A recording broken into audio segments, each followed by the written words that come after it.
दिल जो है, कल्ब जिसको हम कहते हैं, दिल हमारे एहसास का मरकज होता है। सही। The epicentre of our emotional and sentimental person, the person we are. जैसे ही कोई शॉक वेव आती है वो उसको टकराती है दिल को, और उसका जो 72 बीट्स पर मिनट का रिदम है वो डिस्टर्ब होता है। सही। अब जैसे ही वो डिस्टर्ब होता है तो वो मोलेकुलर लेवल तक जाके चेंजेस अकर होते हैं, हादसात रूनुमा होते हैं अंदर बॉडी के अंदर, क्रैश हो रहे होते हैं, super highway of molecular structure में एक्सीडेंट्स हो रहे होते हैं। अब सवाल यह है कि उस बच्चे का तो कोई शॉक वेव नहीं टकराई। अगर हम थोड़ा सा पीछे जाएं, उस बच्चे की पैदाइश से कुछ माह पहले और उस बच्चे की पैदाइश से कुछ बरस पहले, तो वो जो माँ है और वो जो उसका बाप है, उनकी जिंदगियां और उनके भी माँ बाप और उनके भी माँ बाप, हम एक चीज़ भूल जाते हैं कि हम इस दुनिया में ना तो अकेले आते हैं, ना हमारी जिंदगियों के इम्पैक्ट सिर्फ हम तक होते हैं। हमारी नेकी और बदी भी, जो नेकी और बदी का कॉन्सेप्ट है वो ये है कि आपकी नेकी की आदत, आपकी नेकी की प्रैक्टिस, नीयत और वो सारे एस्पेक्ट्स जो नेकी में हैं वो आपसे ट्रेवल होते हैं अगली जनरेशन्स को।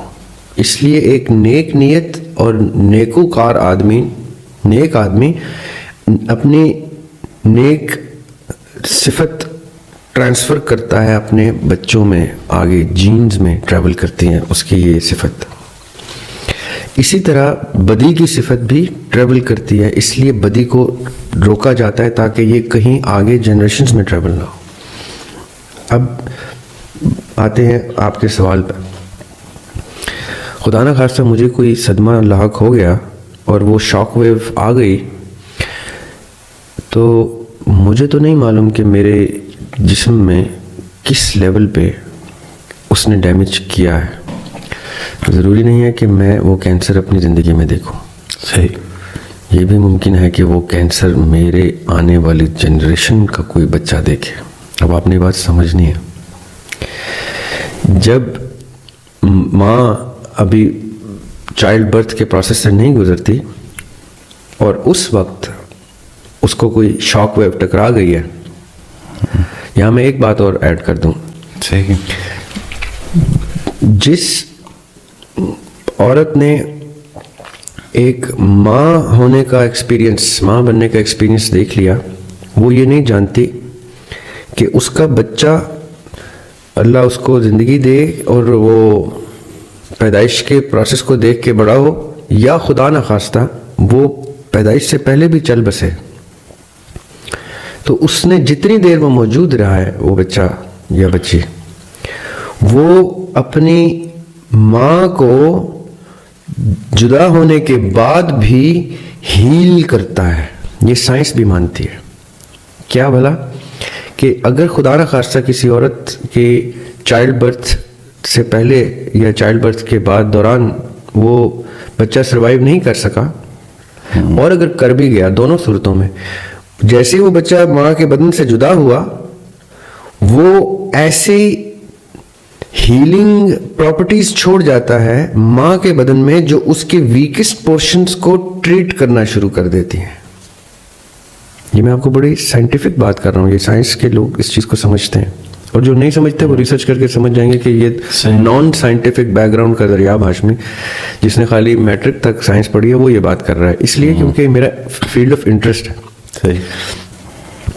अब जब ये तो मैंने एक एडिशनल इंफॉर्मेशन दी आप लोगों को, जब औरत माँ बनने के प्रोसेस में है और उसने अगर कोई शॉक वेव देख लिया, ये मेरी बात बड़ी तवज्जो तलब है उन माओं के लिए, खास तौर पे जो उस प्रोसेस से गुजर रही थी उस टाइम, उनकी और उन बापों के लिए और उनकी फैमिलीज के लिए, कि जब उनके घर में खातून ऐसी है कि who is about to deliver a child, उस वक्त उसकी, उस खातून का वीकेस्ट पोर्शन उसका बच्चा भी हो सकता है।